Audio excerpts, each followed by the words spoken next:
राम राम सभी को। अपने विचार अपनी बात चैनल पर आप सभी का स्वागत है।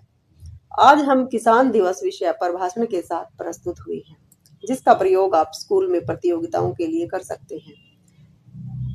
अपने भाषण की शुरुआत आप इन पंक्तियों के साथ कर सकते हैं। बीज नहीं उम्मीदें बोता, बीज नहीं उम्मीदें बोता, आशाओं का दीप संजोता।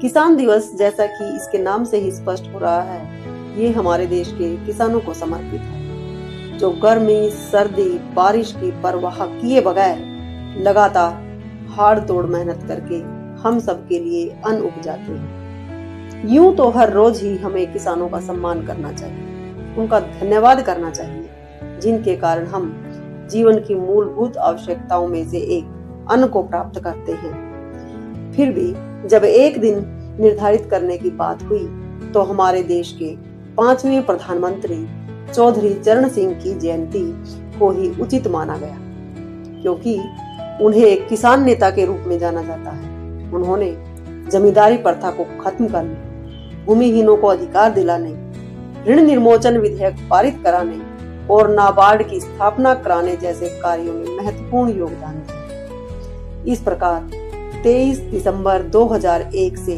उनकी जयंती को ही किसान दिवस के रूप में मनाया जा रहा है। भारत का किसान केवल अन्नदाता ही नहीं, भारत की समृद्धि की नींव भी है। यूं ही नहीं, हमारे दिवंगत राष्ट्रपति लाल बहादुर शास्त्री जी ने जय जवान जय किसान का नारा दिया था। हालांकि आज भी हमारे किसानों को कई तरह की मुश्किलों का सामना करना पड़ता है, जिसमें से मुख्य तो मौसम की मार है। इसकी व्याख्या करने के लिए मैं मैथिली शरण गुप्त जी की कुछ पंक्तियों को आपके सामने साझा करना चाहती हूँ। बरसा रहा है रवि अनल, बरसा रहा है रवि अनल, चल रहा सनसन पवन, घनघोर वर्षा हो रही, गगन कर रहा गर्जन, है शीत कैसा पड़ रहा और थरथरा रहा बदन, और थरथरा रहा बदन। इन पंक्तियों से आप अंदाजा लगा सकते हैं कि किसान के लिए खेत में काम करना कितना कठिन है। अगर कभी मौसम की मार से बचकर फसल अच्छी भी हो जाए तो दूसरी समस्या आ जाती है। उनकी फसलों का सही दाम ही नहीं उन्हें मिल पाता। उनकी मजदूरी तो छोड़ो, खर्च भी पूरा नहीं मिल पाता। किसानों को फसलों को उगाने से लेकर कटाई तक इतने खर्च करने पड़ते हैं कि वह कर्जदार हो जाता है। उर्वरक और कीटनाशकों के दाम तो 2 गुने 3 गुने बढ़ जाते हैं, और फसलों के दाम नाम मात्र ही बढ़ पाते हैं, जिससे छोटे किसानों का तो अस्तित्व ही समाप्त होता जा रहा है। खेतों में लहलाती बाली, खेतों में लहलाती बाली, पर खुद की थाली होती है खाली, पर खुद की थाली होती है खाली। इन पंक्तियों से किसान की विवस्था का अंदाजा लगाया जा सकता है। ऐसा नहीं है कि सरकार किसानों के उत्थान के लिए कोई कदम नहीं उठा रही। सरकार किसानों को नई नई स्कीम प्रदान कर रही है, उन्हें अपनी फसल बेचने के लिए सही प्लेटफॉर्म भी उपलब्ध करा रही है, उचित दाम पर उर्वरक भी सुलभ करा रही है।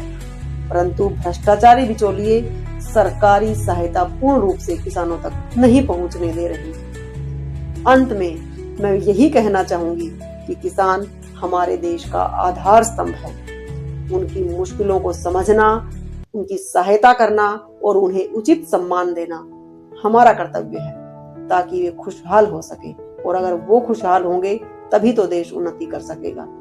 अंत में आप इन पंक्तियों का प्रयोग भी कर सकते हैं। ये भ्रष्टाचारी किसानों की भूख कुचलते हैं, चाय की जगह शराफत उबाल कर पीते हैं। ये किसान पूरी जिंदगी किस्तों में काट कर देते हैं। ये किसान पूरी जिंदगी किस्तों में काट कर देते हैं। धन्यवाद।